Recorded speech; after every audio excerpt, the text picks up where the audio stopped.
नमस्कार welcome to simple cooking. आज आम बनवा जाऊँ आलू बिलाती से मुझे 4टी सिझा आलू और 2टी टमाटो को काटिकी नहीं गोटे अदा को ग्रेट करके नहीं। एबे आम गोटे कड़ाई रे 1 टेबल स्पून तेल नवा एवं एबे से 1 टीस्पून जीरा पकईदबा फुटवाई कि समय छाड़देबा।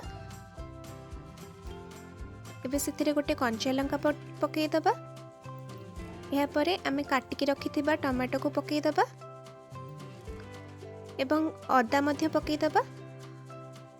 एबे भल भाव में भाजी नबा। यही समय आपण भेसुंगा पत्र मध्य पकई पारिबे, या द्वारा टेस्ट आहरी बढ़ी थाए।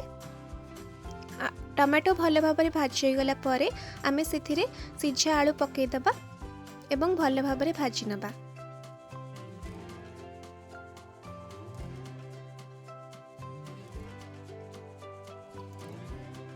से स्वाद अनुसार लुण पकई नबा एवं भल भाव में चले नेबे।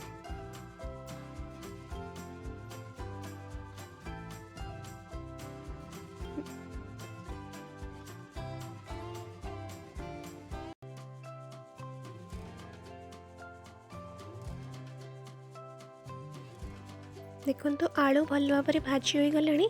एबे आम से 1 कप पानी पकईदबा एवं भल भाव में चलई नबा।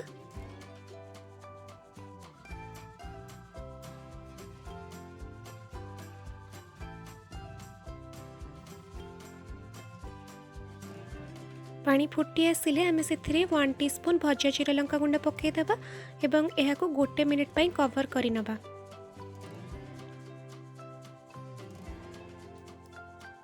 एबे आमे डंकी रे आलू को भल भाव में मैश करी नबा। बस प्रस्तुत हो गला गर्मा गरम आलू बिलाती। यह को आपण पूरी परोटा एवं रुटी सहित खाई परिबे। निश्चय यह को घरे बने की खाइबे एवं वीडियोटी भल लगिले प्लीज लाइक शेयर और सब्सक्राइब करिवे। Thank you for watching.